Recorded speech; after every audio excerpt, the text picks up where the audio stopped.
अस्सलाम वालेकुम और welcome back to orange shorts. आजकल के दौर में इंटरनेट हमारी ज़िंदगियों का एक कलीदी हिस्सा बन चुका है। पूरी दुनिया जहान पे अगर आप नज़र दौड़ाएं तो बेतहाशा किस्म के इंटरनेट्स मौजूद हैं। There are wired internets and there are wireless internets. लेकिन दुनिया का 41.3% यानी कि 41.3% हिस्सा ऐसा भी है जहां इंटरनेट बिल्कुल मौजूद नहीं है। इलॉन मस्क का स्पेस एक्स प्रोग्राम इस पूरे के पूरे मंजर को बदलने का अहद किए हुए है। ये स्टारलिंक के जरिए अपनी सर्विसेज लॉन्च करना चाह रहा है। स्टारलिंक क्या है? स्टारलिंक का इंटरनेट क्या है और ये मेरे और आप जैसे लोगों के लिए क्या अहमियत रखता है? मेरा नाम है जाहिद निसार, आप लोग देख रहे हैं ऑरेंज शॉर्ट्स और आज हम लोग स्पेस एक्स और स्टारलिंक के बारे में बात करेंगे।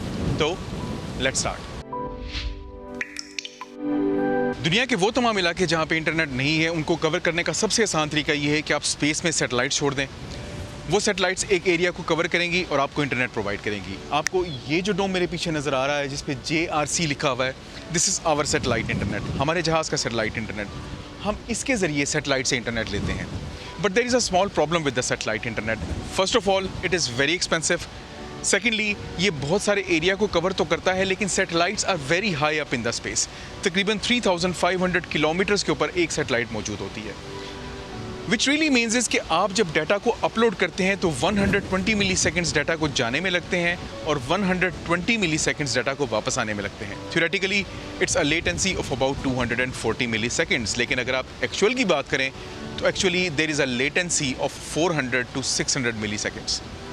सो द डाटा इज़ एक्सपेंसिव और लेटेंसी आपकी बहुत ज़्यादा होती है and speeds are also not too much because remember हर सैटेलाइट जो होती है it can carry a certain bandwidth. उससे ज़्यादा बैंडविड्थ वो सैटेलाइट कैरी नहीं कर सकती।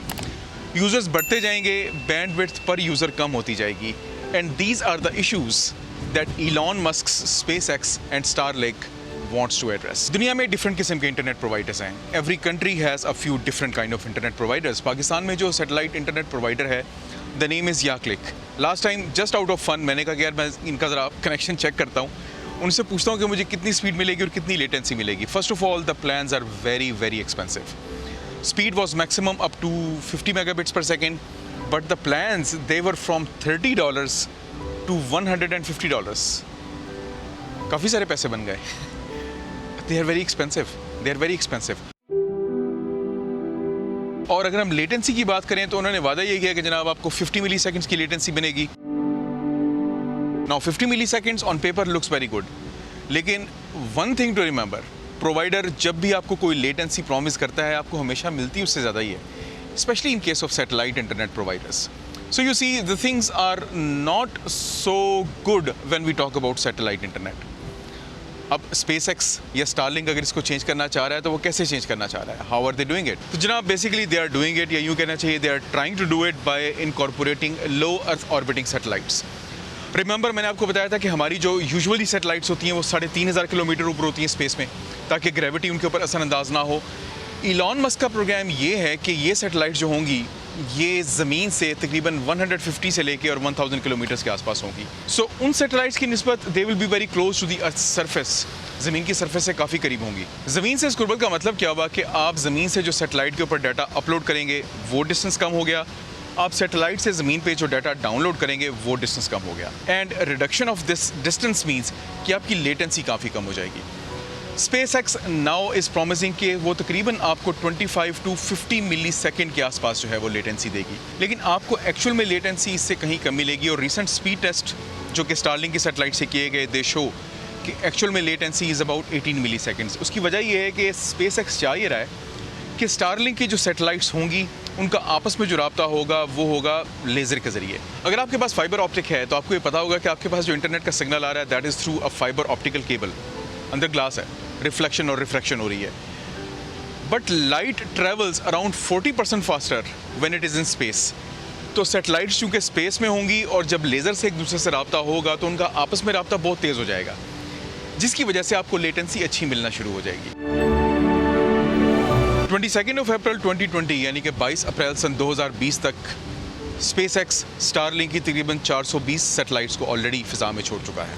ये जो सैटेलाइट्स छोड़ी गई इनका ज़मीन से फासला तकरीबन 550 किलोमीटर है, 550 किलोमीटर्स। स्पेस एक्स के इस फर्स्ट फेज़ में तकरीबन 4400 सैटेलाइट्स खला में छोड़ी जाएंगी और इसी के दूसरे फेज़ में तकरीबन 7500 सैटेलाइट्स खला में छोड़ी जाएंगी, यानी कि सन 2027 तक पहुँचते पहुँचते हमारे पास ऑलमोस्ट 11,900 सैटेलाइट्स होंगी जो कि खला में मौजूद होंगी।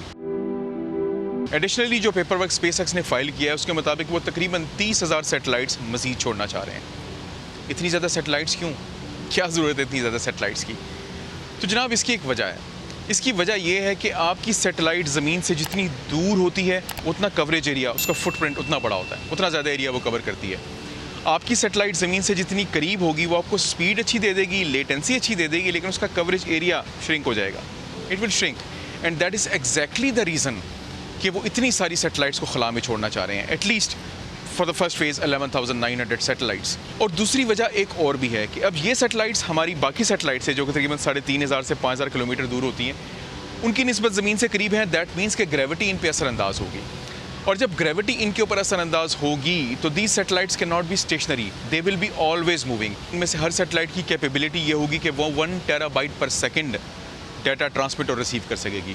दे will be able to provide some really good internet to so many places in the world. लेकिन एक बात आप याद रखिएगा कि बेसिकली इस पूरे के पूरे सैटेलाइट वेंचर का मकसद ये नहीं है कि आपके शहरी इलाकों में जहाँ पे ऑलरेडी ब्रॉडबैंड है वहाँ पे इंटरनेट प्रोवाइड करे। इसका बेसिकली मकसद ये है कि उन एरियाज़ में प्रोवाइड करे ये इंटरनेट जहाँ पे इंटरनेट या तो नहीं है या फिर the competition is not so much. और एग्जैक्टली इसी चीज़ के बारे में मार्च 2020 में इलॉन मस्क ने सैटेलाइट कॉन्फ्रेंस के अंदर बातचीत की। The challenge for anything that is space-based is that the size of the cell is gigantic. You know, so it's like I said, it's great for very low to maybe medium sort of sparsity situations, but it's not good for high density situations. We'll have some small number of customers in LA, but we can't do a lot of customers in LA because the bandwidth per cell is simply not high enough. आज से पहले बनी नौ इंसान ने तकरीबन 9,000 चीज़ें खला में भेजी हैं, जिनमें से तकरीबन 6,000 चीज़ें आज भी इस्तेमाल में हैं और बाकी चीज़ें दे हैव बीन डिस्कार्डेड और लॉस्ट। इलॉन मस्क का ये जो प्रोग्राम है that is trying to increase that amount 5 to 7 times in just a few years. That's a big achievement in itself. That's a big achievement. लेकिन अगर आप इसमें ये चीज़ भी ऐड कर दें कि 30,000 सैटेलाइट्स इसके अलावा भी लॉन्च की जा सकती हैं, तो you can really understand why the people are so concerned about space. आपके व्यू का क्या होगा? Astronomers, they are concerned about their sightings. As a master of a ship, I am also concerned. What happens अगर मेरा कोई एक duty अफसर जो है he mistakes a satellite for a star? Position will be wrong. गलत position आएगी जहाज़ की and I might end up going somewhere else. Well, it's actually not going to be that bad, but I mean there are some really good concerns that are there. दिन का time होगा, satellite जो है आपकी light reflect करेगी। रात का time होगा, in case it is emitting any energy, it will be like a star in the sky. If you can see in this video, तो सैटेलाइट जब लॉन्च की जा रही थी तो they were clearly visible on the sky. They were clearly visible on the sky. आपकी astronomical sightings का क्या होगा and how will the sky look? I mean ऐसा नहीं लगेगा कि पूरा गार्बेज बिखरा हुआ पूरे स्काई के ऊपर? And on top of it, अगर आपने फिल्म ग्रेविटी देखी है तो I think you are aware of Kessler syndrome already. अगर आपको कैसलर सिंड्रोम का नहीं पता तो मैं आपको ये बता दूं कि खला में जब कोई एक चीज़ डिसइंटीग्रेट होती है और उसका डिब्री जब रोटेट करना शुरू करता है अर्थ के साथ साथ, because remember centripetal force, centrifugal force, that is how the satellites are there, और जब वो किसी जाके दूसरी चीज़ में कोलाइड करता है तो then it develops a chain reaction. अगर खुदा ना खास्ता इलॉन मस्क की इतनी हज़ारों सैटेलाइट्स में से कोई एक टूटती है, डिसइंटीग्रेट होती है, what about the space debris? But at the same time SpaceX is trying to address all of these concerns. सबसे पहली चीज़ तो ये कि स्पेसएक्स ने इस चीज़ का वादा किया है कि उसकी स्टारलिंक की सैटेलाइट्स जब वो अपना लाइफ साइकिल पूरा कर देंगी, बाय द वे जो कि 5 साल से लेकर 7 साल तक का है, तो वो एक पहले डी ऑर्बिटिंग वाले ऑर्बिट में आएंगी, डी ऑर्बिटिंग वाले जोन में आएंगी और वहाँ से उसको ज़मीन पे उतार लिया जाएगा। And at the same time during this deorbiting of the satellite वो अपना तकरीबन 90% उसका जो हिस्सा है that will be disintegrated already. SpaceX का कहना फ़िलहाल ये है कि there deorbiting is more reliable and it is actually much better than the standards that are set for NASA. We still have to see that. And on other front, अगर आप sky की बात करें तो they are working on the things के satellite के उन हिस्सों को ब्लैक पेंट कर दिया जाए जो कि ज़मीन से नज़र आते हैं ताकि वो आपका व्यू ऑब्सक्योर ना करें, और साथ ही जो सन की रिफ्लेक्शन है जिसको वो रिफ्लेक्ट कर सकती हैं, उस सन की रिफ्लेक्शन से बचाने के लिए उनके ऊपर वाइजर्स लगा दिए जाएँ and they are called as visors head. पर यार मेरा ख्याल है कि मुकम्मल तौर पे तो उनको बिल्कुल भी ऐसा नहीं किया जा सकता कि वो नज़र ही ना आए, because being so close to earth we will inevitably see them. Apart from all of these things, I think let's talk about the cost. Let's talk about the cost involved in all of this project. ये पूरा का पूरा जो project है, ये सस्ता तो है नहीं, it's quite expensive. तो सन 2018 के एक अंदाजे के मुताबिक जनाब तकरीबन $10 बिलियन खर्चा आएगा फेज़ 1 के ऊपर. लेकिन अगर हम कमाई के ऊपर भी बात करें तो तकरीबन 30 से 50 बिलियन डॉलर्स स्पेसएक्स कमाएगा अपने स्टारलिंक वाले प्रोजेक्ट से हर साल. अच्छी चीज़ ये है जनाब कि इस साल के नवंबर 2020 में ये अवेलेबल होगा, इसका पब्लिक बेटा अवेलेबल होगा लोगों के आम इस्तेमाल करने के लिए. लेकिन इंपॉर्टेंट बात ये है, ऐसा नहीं होगा कि आपको कोई सस्ती सी चीज़ आपने उठाई और लगा ली और आपने जो है ना इंटरनेट यूज़ करना शुरू कर दिया. Satellite internets need a small dish antenna and their own LNB and all that sort of stuff. So आपके पास वो इक्विपमेंट होना ज़रूरी है जिसको इस्तेमाल करके आप स्टारलिंक का स्पीड टेस्ट कर सकेंगे और स्टारलिंक को इस्तेमाल कर सकेंगे. और दूसरी अहम बात यह है कि it really depends upon the government of your country.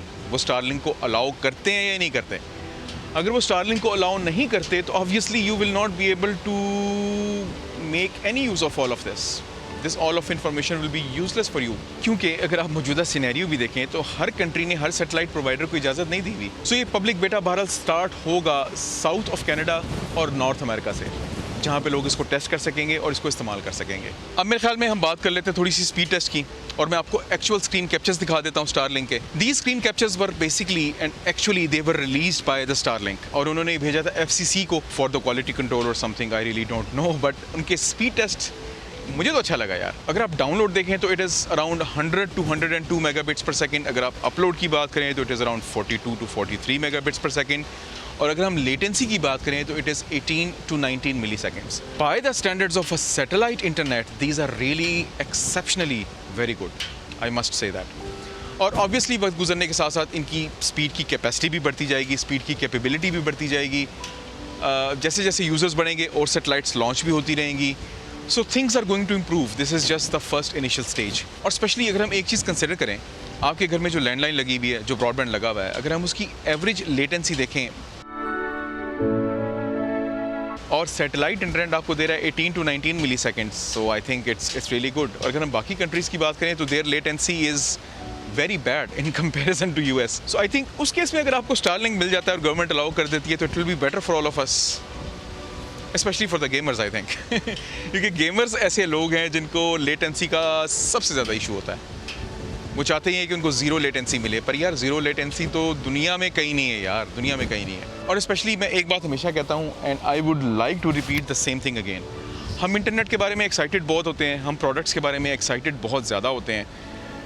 5G it fascinates us, 6G it fascinates us, 4G भी किसी ज़माने में बहुत फैसिनेट करता था. जब वो लॉन्च होता तो हम उसको इस्तेमाल नहीं करते. आपको स्टारलिंक अगर देना शुरू कर दे, चलो जी हम मान लेते हैं स्टारलिंक बहुत सस्ता आपको इंटरनेट देगा, इतना महंगा नहीं देता. लेट्स से कि स्टारलिंक आपको रेंटल बेसिस के ऊपर आपको $50 भी चार्ज करना शुरू कर दे पर मंथ के. कौन देगा $50? पाकिस्तानी रुपयों की बात करें तो ये तकरीबन बन गए आपके 8,500 रुपीज़. अगर हम इंडियन की बात करें तो 4,000 के आसपास बन गए. कौन देगा? लेट्स बी रियलिस्टिक यार. I don't think it's going to be of much of a use to us at least. तो बहरहाल I just wanted to bring all of this information to all of you guys because I got some requests to make a video on that. That was the video about SpaceX and its venture that is called as Starlink. अगर आपको ये video अच्छी लगी हो, अगर आपको मज़ा आया हो देखने में, तो प्लीज़ लाइक करना मत भूलिएगा, शेयर करना मत भूलिएगा और सब्सक्राइब करना मत भूलिएगा. अपना बहुत सारा ख्याल रखिएगा, दुआओं में याद रखिएगा. With tons of love to my Orange Shorts family and to be Orange Shorts family, take very good care of yourself. This is Orange Shorts. I am Zahid Nisar. Allah Hafiz.